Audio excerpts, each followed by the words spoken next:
Thanks to EA for sponsoring this video.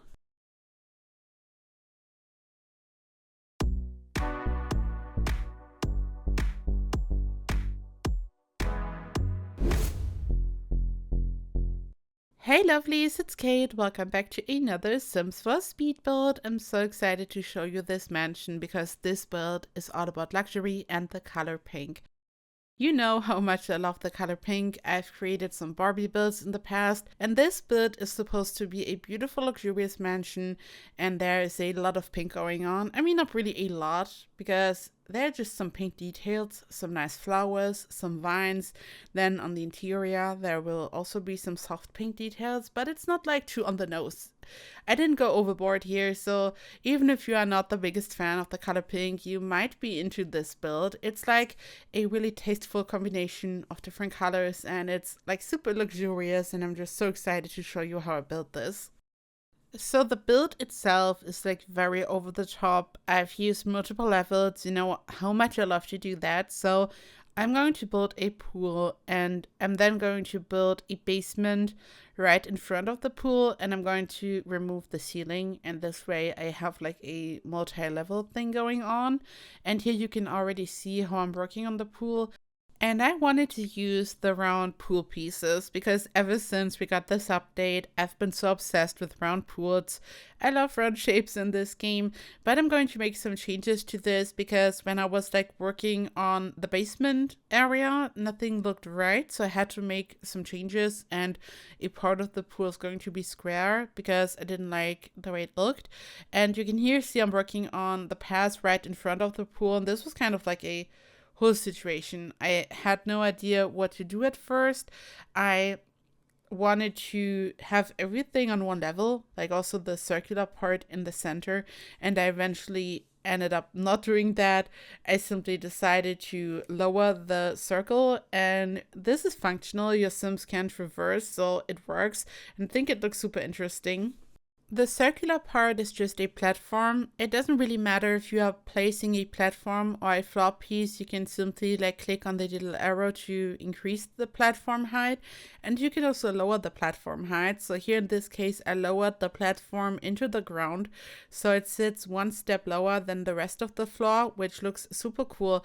And I then decided that I would like to have some type of open basement situation. So I've built a basement, and my initial idea was to build another basement behind this area. So when you think of a brownstone in New York, for example, you would have a little basement area, and then there's a room behind it, and this way you are able to place a window and there's some sunlight coming in. And this was kind of the initial idea here, but I ended up not doing this, so I simply built these two little basement areas, and I raised the platform in them, like on the inside, and I applied a floor which looks like lawn, and I was then able to just use it as a flower bed. So I just placed these debug trees from growing together on the inside, and I didn't end up using it this way, but I think it looks super cool because, as I said earlier, I wanted to have lots of different levels, and this just made the build a bit more interesting.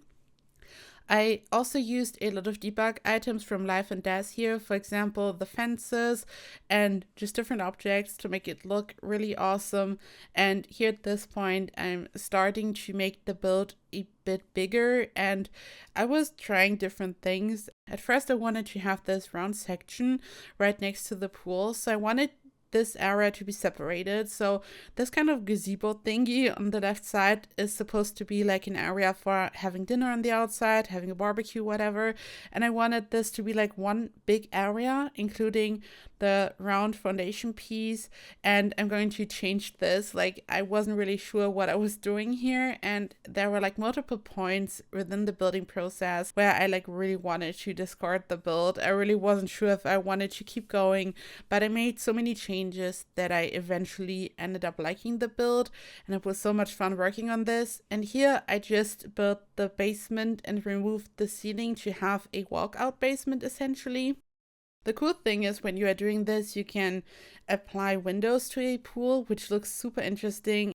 And here I eventually decided to not have a round shape there. So I was trying different things, and I knew that I would like to have this square shape at the top because it just wasn't looking right. Whenever you are working with round shapes, sometimes the round shapes are kind of clashing with each other, and it has to make sense. It has to look balanced, and sometimes it also looks weird to have like a combination of all these square shapes and the round shapes.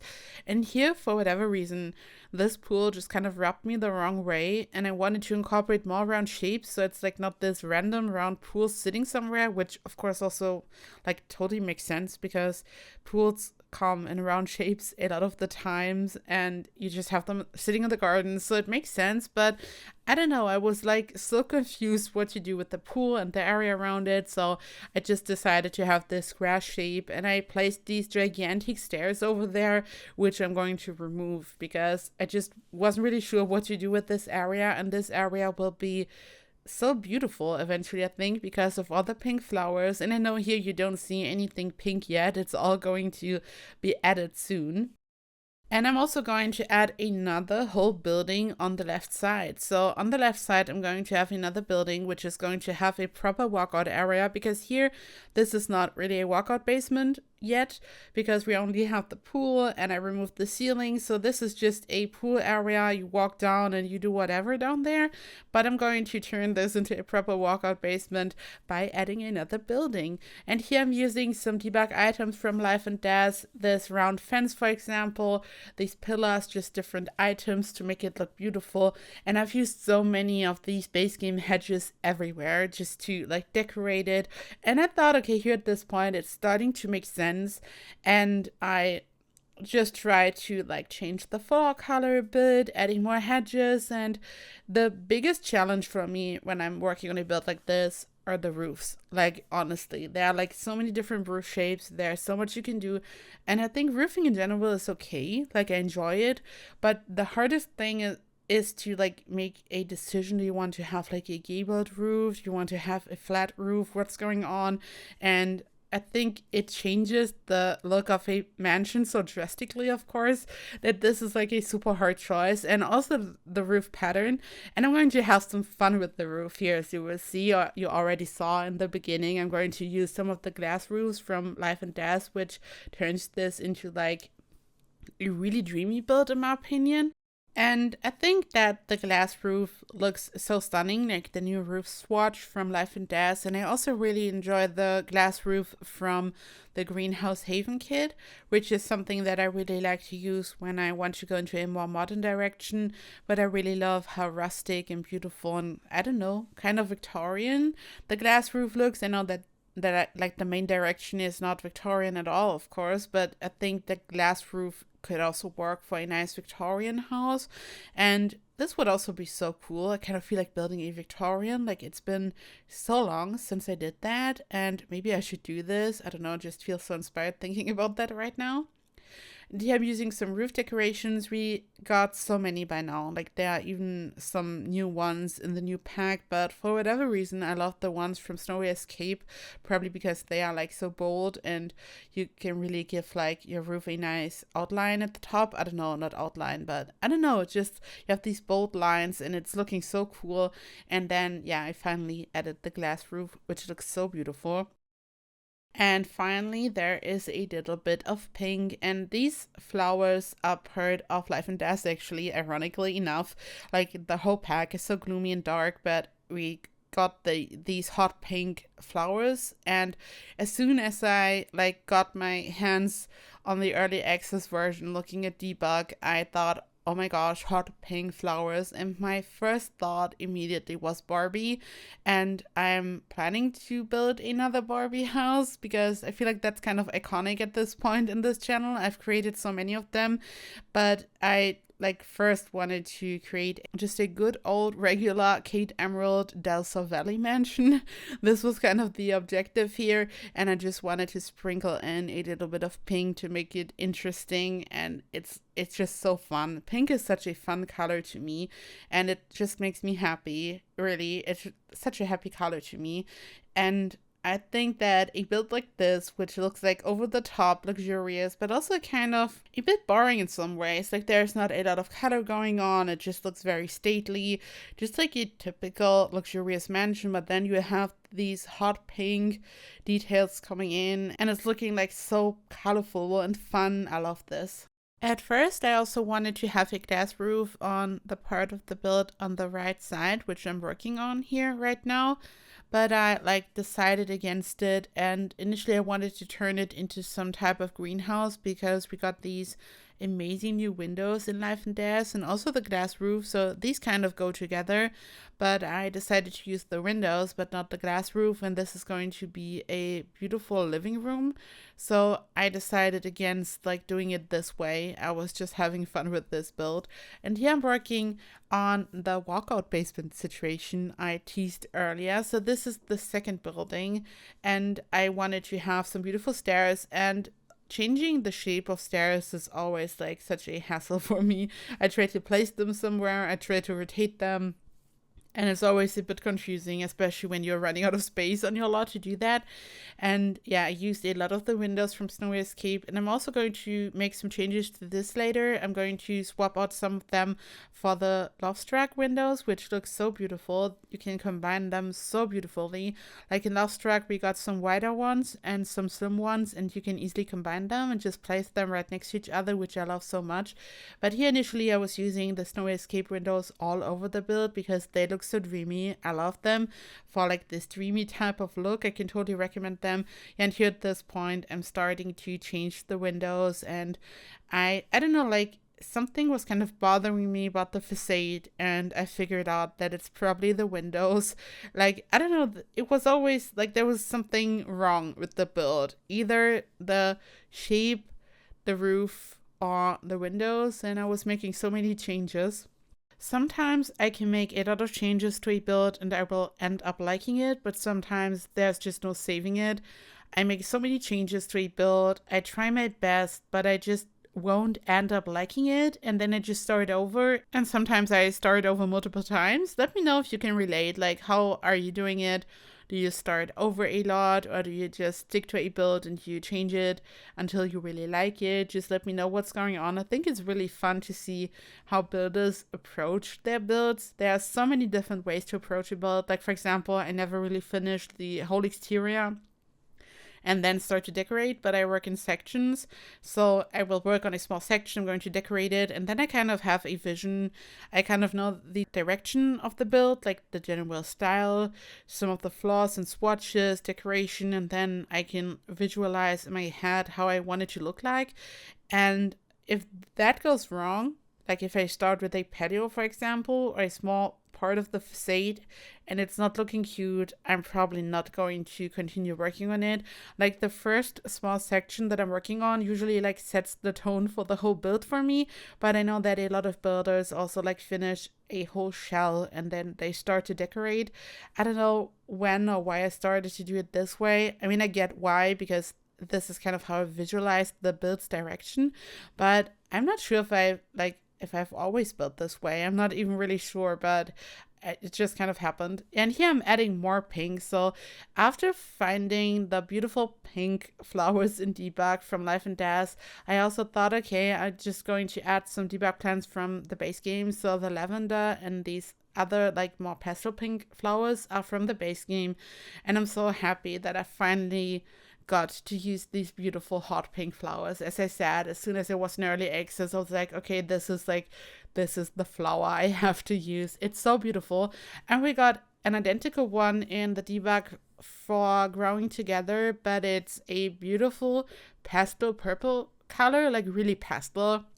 I feel like it's almost bordering gray, but like very slightly. It's still purple, but it's like very, very pastel. It's not the type of flower that you would use to really add a pop of color to a build. It's like really toned down, and I love this as well because I feel like a lot of my builds are kind of neutral colored, but I mean, sometimes you just need a lot of pink. And here I'm working on the interior. This is going to be the kitchen, and here's the thing, I kind of confused myself. So in my head, the exterior and interior are two separate things, and usually I really try to like make them kind of similar so they are cohesive. So I'm probably not going to build a medieval castle and then I'm going to build a hyper modern kitchen on the inside, but I mean, it could happen if I'm honest. But usually, like, I try I just try to like make it make sense. I just try to match everything. And here, for whatever reason, as soon as I started to furnish, my brain switched off and I forgot that I was working on a pink build.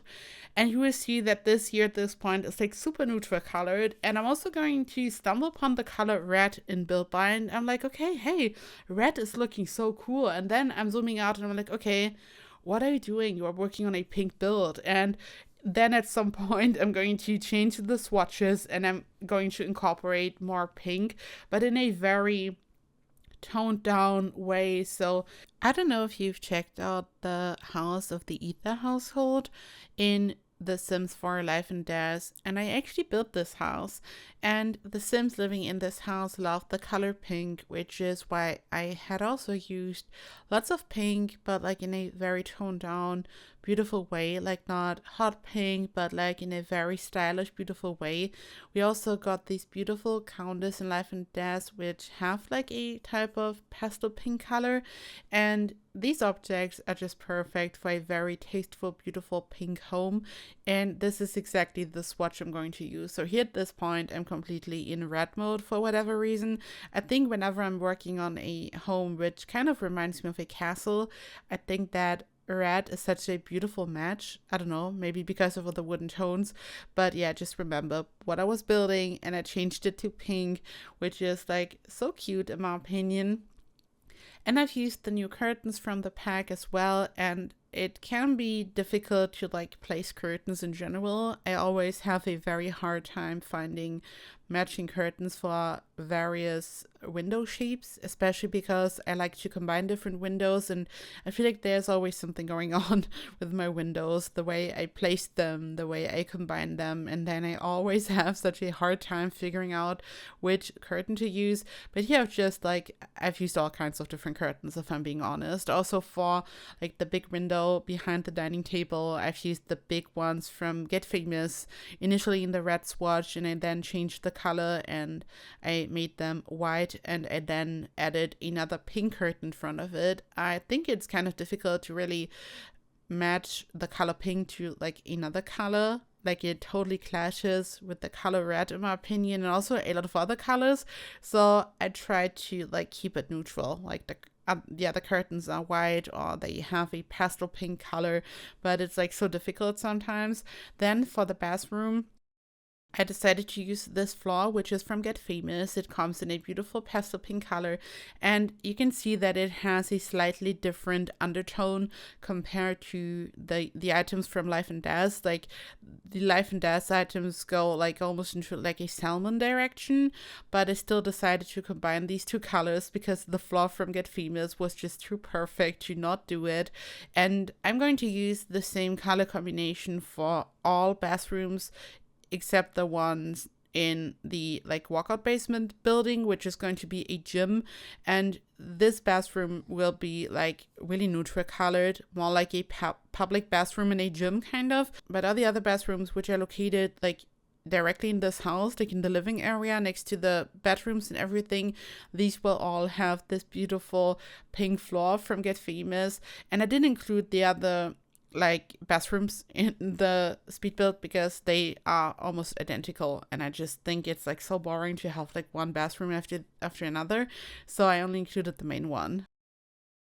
For the bedrooms, I was also mostly using items from Life and Death. I'm still so obsessed, and the pack is still so new, so whenever a pack comes out, I always feel like using all the stuff from the new pack, and I just totally wanted to do that here. And this bedroom, for example, has like a really beautiful curtain in this dusty pink color, and then when you look at the bed, there are some roses on the sheets, and it also like the color is almost identical, and I think it's so cool to have this like very slightly pink room. And this one here goes more into a brown or orange direction kind of, but I still think it kind of makes sense. I just didn't want all the bedrooms to be super similar. As I always like to say, I always want to like have a slight difference in all the bedrooms, the colors and everything, because a bedroom is like a very personal individual space, which also represents the Sims character. And of course I have no idea which Sim is going to move in, but I just kind of try to have like different vibes and styles for all the bedrooms most of the time. And this is the home gym area. I've used some TVs and everything, gym equipment. So yeah, Sims have all the luxury they might want and need. And yeah, this is it. So this video is slowly coming to an end. I've added so many screenshots. This build is available in the gallery. My ID is KateEmerald, and it's CC free and unmodded as always. So you can just go and grab this from the gallery if you want to. I hope you've enjoyed this video. I hope your Sims might enjoy this build. I hope you're doing so well. Thank you so much for watching, and I hope I'll see you in the next video. Bye bye!